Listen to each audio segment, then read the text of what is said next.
নমস্কার, আমি রেখা পান্ডা আবার হাজির হয়ে গিয়েছি। আজ ছুটির দিন, আর ছুটির দিন মানেই কিন্তু আমার ছেলে পেলে মানে বাগানের পরিচর্যা।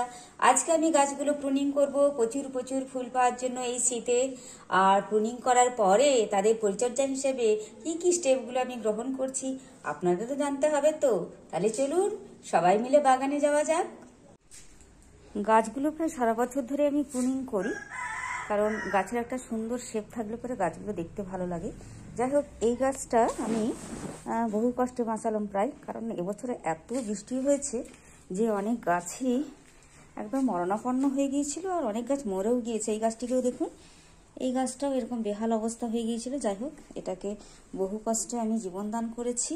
এগুলো আমি এই যে দেখুন প্রুনিং করেছিলাম। প্রুনিং করার পরে আমি এখানে সার্ফ একটু গুলে, সার্ফ যে পাউডার সেগুলো গুলে আমি একটু দিয়ে দিয়েছি, আর সার্ফ একটু গুলে আমি ওর গোড়াতেও দিয়ে দিয়েছিলাম। এই গাছটার প্রুনিং করেছিলাম। এই যে দেখুন, এটা হচ্ছে নীল থোপা জবা।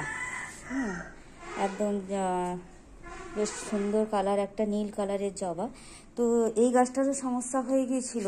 সমস্যা বলতে কি, প্রচুর পরিমাণে এতে মিলিবাগ চলে এসেছিলো। তো আমি গাছটাকে একদম হার্ড প্রুনিং করে দিয়েছিলাম। হার্ড প্রুনিং করার পরে আমি এগুলোতে যে সার্ফ একটু গুলে একটু লাগিয়ে দিয়েছিলাম, আর একটু সার্ফগুলো মাটিতেও দিয়ে দিয়েছিলাম। আর মাটির মধ্যে থালকুনি পাতাও হয়ে গিয়েছে, যে কারণের জন্য আমি আর তুলছি না, কারণ থালকুনি খুব একটা উপকারী একটা উদ্ভিদ, পাতা আর কি, খাওয়া যায় সকালবেলায়, পেটের পক্ষে ভীষণ ভালো। যাই হোক, দেখুন কি সুন্দর কচি কচি ডাল বেরিয়েছে এর মধ্যে। এবার আমি ওই গাছটার আমি প্রুনিং করবো, দিয়ে আমি কাটবো। তো আমি এটাকে একটু জীবাণুমুক্ত করে নেব। এইভাবে এই যে গাছ থেকে তুলে নিয়েছি একটা অ্যালোভেরা, এই অ্যালোভেরাটা দিয়ে আমি এইরকমভাবে এটাকে জীবাণুমুক্ত করে নেব। আপনারা কিন্তু সরাসরিভাবে কোনো গাছ কিন্তু কাটবেন না। আপনারা ডেটল হোক যাই হোক একটা জীবাণুনাশক দিয়ে কিন্তু আপনারা আগে এরকমভাবে আগে জীবাণুমুক্ত করে নেবেন, তারপরে কিন্তু আপনারা ডালপালা কাটবেন। আমি এই জবা গাছটা প্রুনিং করছি। কীভাবে করছি দেখুন, আমি এখান থেকেই এটাকে কেটে দিলাম। আর এই যে ডালাটা বেরিয়ে গেছে, এই ডালাটা এতটা আমি রাখবো না। এখান থেকে রাখলে পরে এই যে দেখুন একটা গাঁট রয়েছে, এখান থেকে কিন্তু বেরোবার সম্ভাবনা প্রবল রয়েছে। তারপরে দেখুন এইখান থেকেও বেরোবার সম্ভাবনা রয়েছে। তাই আমি এইখানটাতে এটা কেটে দিলাম, এখান দিয়ে কেটে দিলাম। আর এটা পাতা বেরিয়েছে, মোটামুটি গাছটার শেপটা কিন্তু সুন্দর হবে সবগুলো বেরোলে।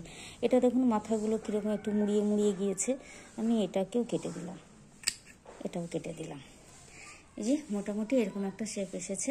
ভাবে বর্ষার জল খেয়ে দেখুন একদম যা তা একটা শেপ হয়ে গিয়েছে।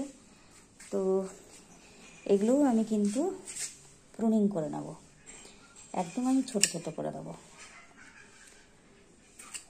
একটা সুন্দর শেপে থাকবে গাছ, একটা সুন্দর শেপে থাকলে তখন কিন্তু দারুণ লাগে। এই দেখুন একটা বেরিয়ে গেছে এখান দিয়ে, এটাকেও কেটে দিলাম। এই যে এরকম শেপে একটা রাখলাম। এবার এখানে দেখুন এখান দিয়ে একটা ডগা ছেড়েছে। তো এই ডালটা দিয়ে দেখুন অনেকগুলো কিন্তু মাথা বেরিয়েছে। তো আমি ভাবছি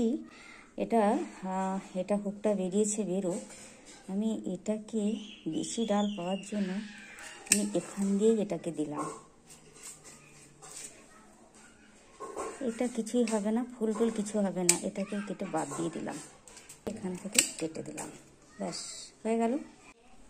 এভাবে যদি আপনাদের কাছে যা অ্যান্টিফাঙ্গাস থাক না কেন, এরকম যদি আপনারা যদি লাগিয়ে দেন, তাহলে কিন্তু দেখুন এটা ড্রাই ব্যাগ এসেছে। এটা লাগানো সত্ত্বেও কিন্তু এটা ড্রাই ব্যাগ চলে এসেছে।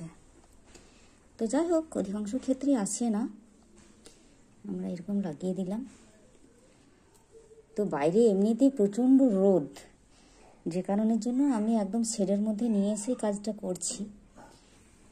এখানেই রেখে দেবো কয়েকদিন, কচি কচি পাতা না বেরোনো পর্যন্ত। পাতা বেরোলে পরে তারপরে আবার আমি এটাকে রোদে নিয়ে যাব। আপাতত এটা এখন ছায়াতেই থাকবে। এবার এই যে দেখুন একটুখানি সার্ফ পাউডার, এটা আমরা এই জলের মধ্যে দিয়ে নিলাম। জলের মধ্যে দিয়ে নিয়ে ব্যাস গুলে নিলাম। গুলে নিয়ে এই গাছগুলোর গোড়াতে একটু একটু করে দিয়ে দেবো, গোড়ায় একটু করে দিয়ে দিলাম।